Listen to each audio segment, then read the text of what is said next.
morning. I'm Eleni Efstathiou from the University of Texas MD Anderson Cancer Center.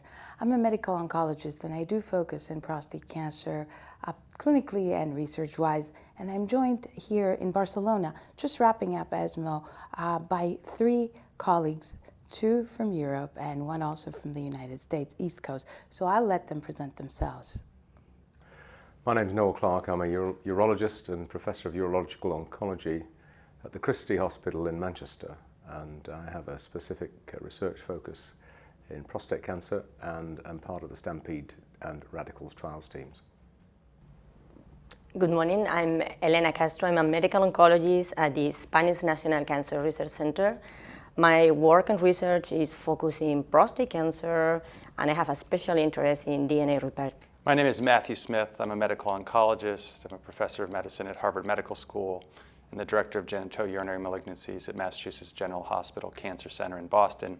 My clinical and research practice focuses on prostate cancer. Thank you very much. So we're here to discuss our take-home messages from this ESMO meeting. Weather was great in Barcelona, but somehow everyone stayed in the rooms and listened to the data, so it must have been good. No, truly, I have to point out one thing. We managed to get the gender balance today, but we're not very balanced in specialty, so I'll start with the urologist. So, you know, you did not present because you were not here, but it was your data from Stampede. Some very interesting data that, correct me if I'm wrong, is a post hoc analysis, but it's a post hoc analysis that we really wanted. We wanted to see whether indeed there is a difference from the Stampede standpoint of outcome when treating a man with de-novo metastatic high volume disease versus low volume disease with docetaxel. In other words, if the data from Charted are replicated in your data set. So tell us a little bit about that. Well, we were coming from a background whereby the original data from Stampede looking at docetaxel, published in 2015, didn't really match what we'd seen in JETUG 15 and Charted. That's to say that there was any volume effect. We saw a complete across-the-board effect. And on this analysis, what we had was an extended follow-up of the docetaxel data, so just over 78 months median. And we'd substratified the patients based on volume using Charted criteria. What we found was, really in keeping with our original findings from 2015, was that there was no volume effect. And we saw activity right across the spectrum of M1 disease. The hazard ratio for the high volume cases, using Charted definitions, was 0.81. And in fact, the hazard ratio was rather better for the low volume patients, 0.76.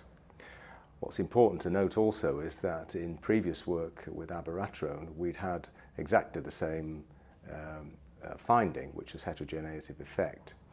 And when we looked in Stampede at the number of latitude type risk classification and Charted type risk classification patients who weren't receiving therapy with docetaxel or with abiraterone, we found that that's about 45% of the patient population. So it's quite a substantial number who were not eligible for treatment using Charted criteria, who are now should be considered for treatment. To that point, I mean, you were there in that room, Matthew, when Karim Fizazi went on to discuss that he had a concern. He viewed the data a little bit differently, and he had a little bit of a concern in using docetaxel in the de-novo metastatic hormone naïve setting.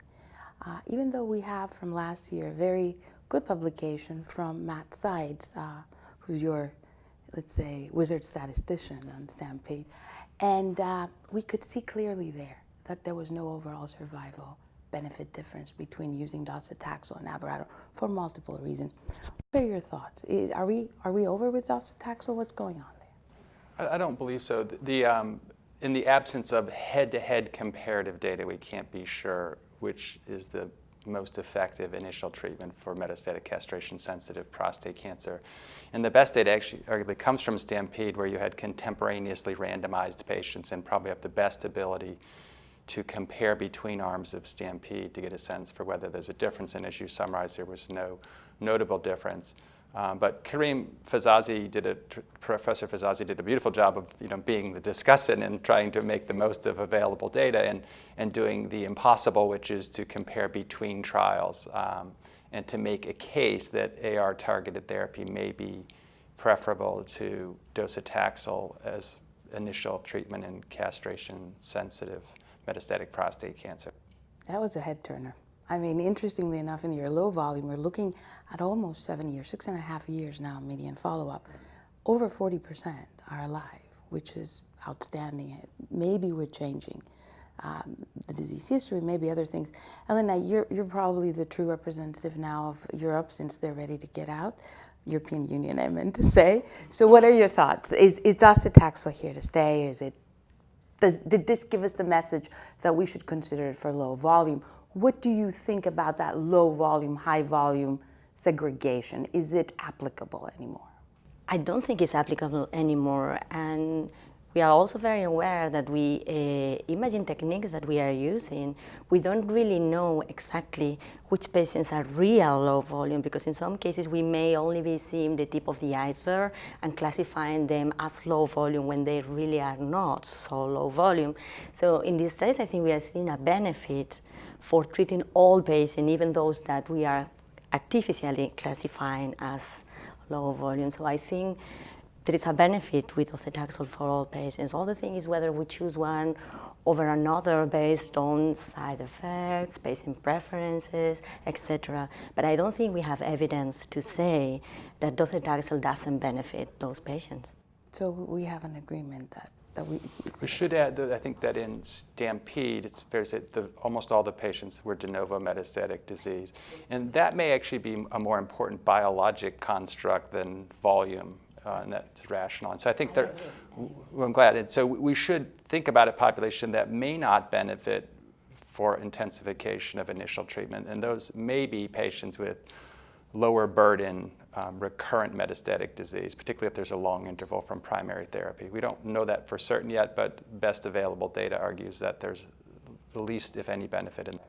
And hindsight is 20/20 in the sense of, when volume was used or risk, it was just a poor surrogate for biology. And we still, to this day, have not come to biologic determinants, even though you Stampede folks have promised some things. I don't know when you're going to deliver. Well, I think we're just, we're learning as we go. Okay. And the more data we have, the better understanding we have. And Matthew is absolutely right, and I agree completely, that if we look at GETUC 15 and charted, roughly about 40+% of the patients were progressors rather than de novo, which is a different biology, I think, to that in Stampede.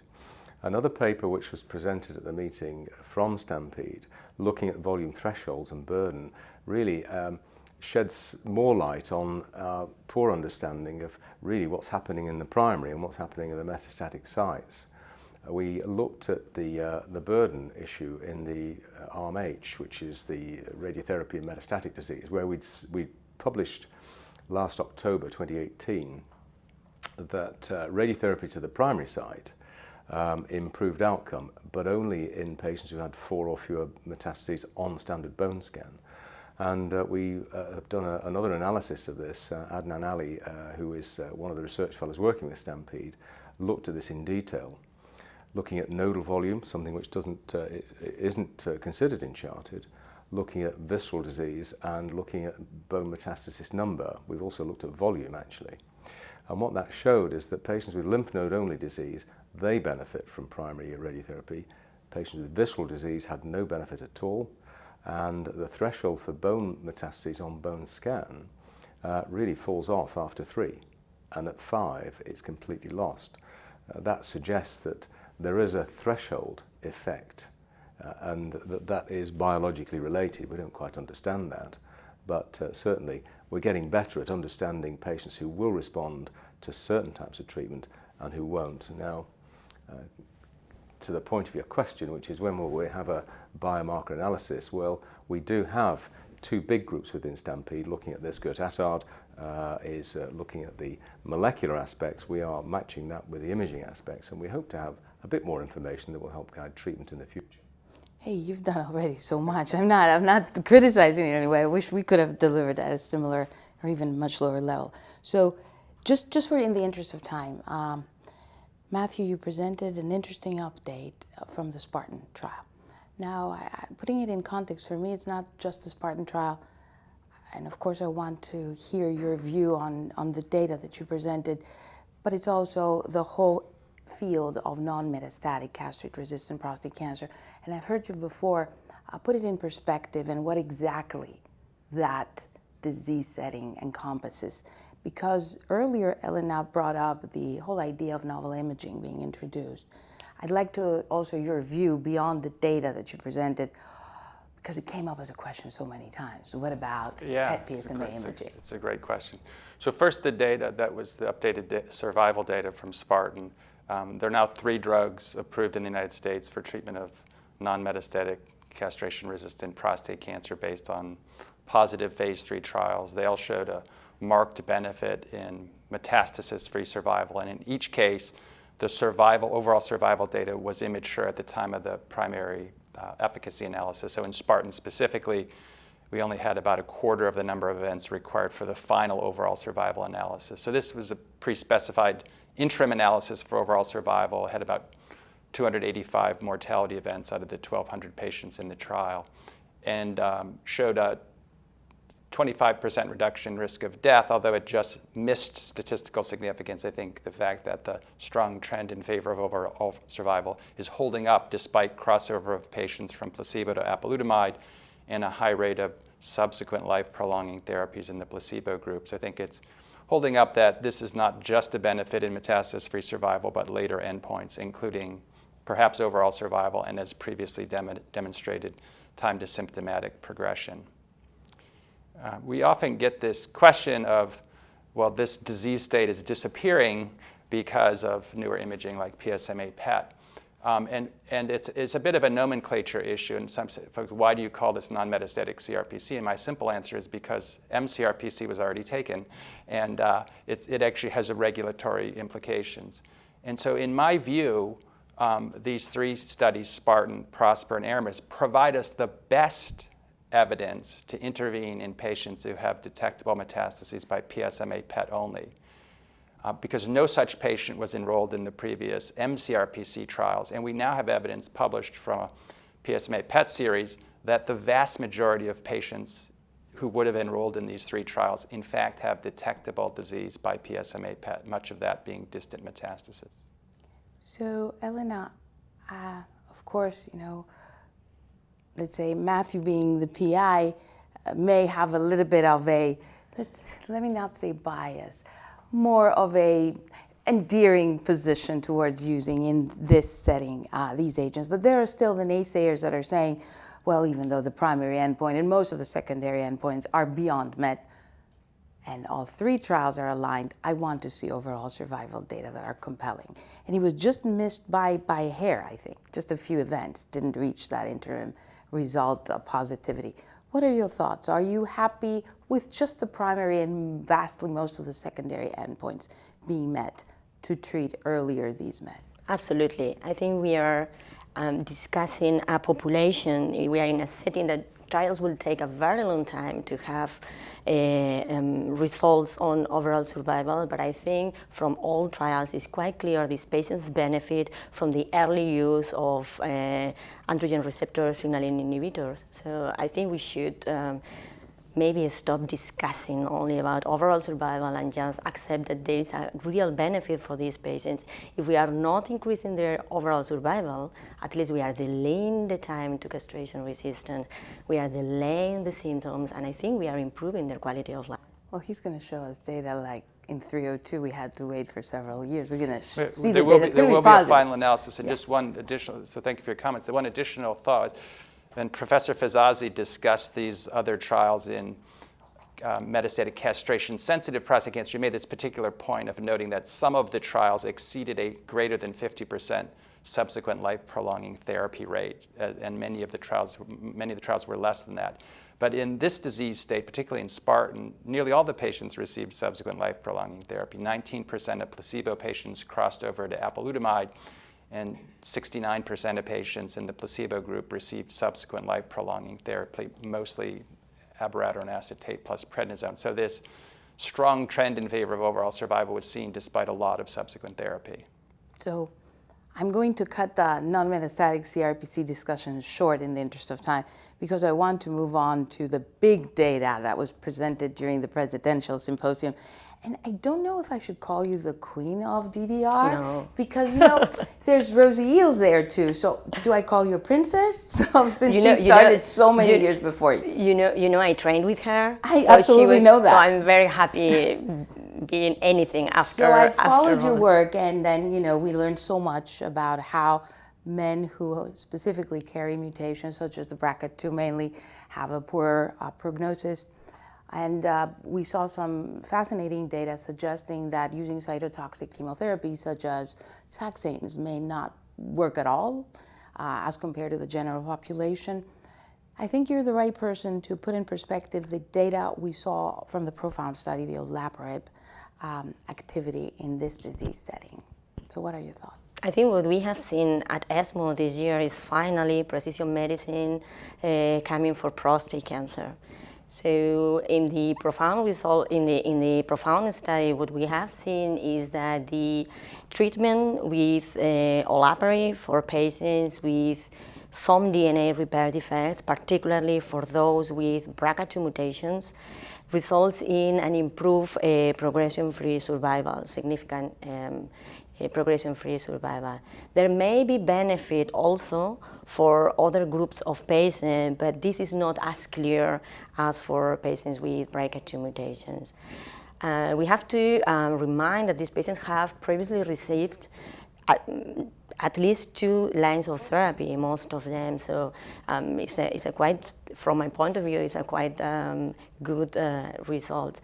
We have also seen the results of other 2 studies, preliminary results of the Galahad and the Trijonin study, and I think the conclusion should be that PARP inhibition, after a number of therapy lines, achieves durable and significant responses for patients with these DNA repair defects, particularly those with BRCA mutations, either somatic, germline, monoallelic, or biallelic.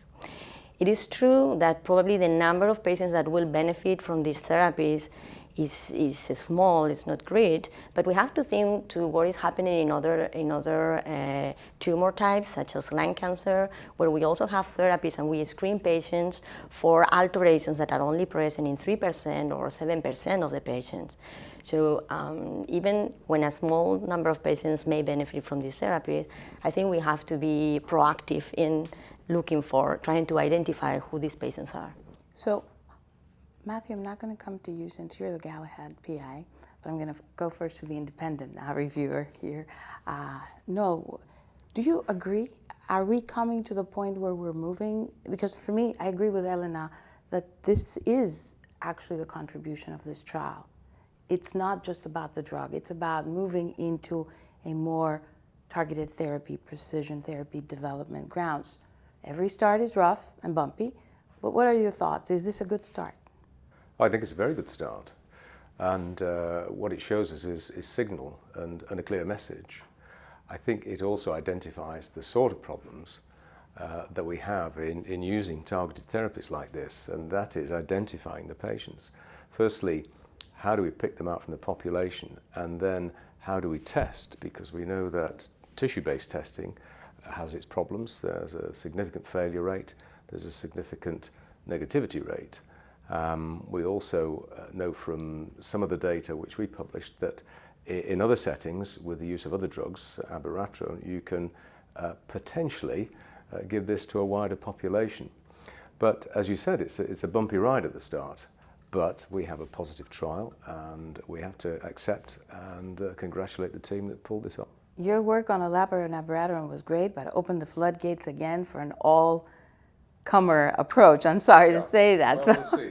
So we'll see that. But I'd give it the last word to Matthew, who will tell us more about his view, specifically with regard to, of course, the advent of all these assays that will be more pinpointed in telling us which patients should be treated with what. Sure, so I'll try. So, the field had a lot of enthusiasm about this based on a series of observations about relatively high rates of germline DNA repair defects in patients with metastatic disease, relatively reasonable rate, 20% or so of patients in tumor biopsies with refractory disease, and then the compelling observations from TOPARP-A providing preliminary evidence for olaparib in patients with DNA repair defects. And the PROfound study is extremely important because it really confirms those series of observations. And I think the field has converged, not just from olaparib trials, but studies of other drugs as well, that really most of the activity, nearly all the activity, appears to be in the patients with BRCA mutations. And it will remain a challenge to determine the optimal way of identifying those patients. In our practice, we routinely refer all patients with metastatic disease for germline testing, so you can find those patients. Some of those patients up front, you then need to do some form of tumor genetic testing. And it is worth noting that we're not only looking for BRCA and other DNA repair defects. There's less common observations of mismatch repair and potentially actionable mutations, at least for referral to clinical trials that you might find in other pathways. So while there's going to be a lot of focus on the companion diagnostics with each of these drugs, the real question for the patient is, it's going to be a minority of your patients in front of you who are going to be eligible for treatment with a PARP inhibitor, but you also want to find other pathways. So I think the field has a lot of work to do in defining the best path to identify appropriate patients for treatment. I think that's an excellent observation and comment. And I want to put also in perspective the fact that others before us, such as breast cancer, ovarian cancer, and lung cancer, have worked more with targeted therapies. And there have been some disappointing reports that even though we in more scholarly settings have access and use these assays, in more community-based practices, the education side of things is lagging, or the time allocated to these efforts is limited. So we need to spend a lot of time on educating the community-based practices that actually treat the bulk of our patients moving forward. There was this report, I don't know if you saw it, that only 50% of patients with actionable mutations in other solid tumor settings are actually being treated accordingly. And we do not want to have the same thing happen to prostate cancer. We can learn from the failures of others, right? And look better, at least. Thank you all very much for joining us, and we hope we have brought you some of our own insight. Whether you agree with it or not, you let us know. Have a great day.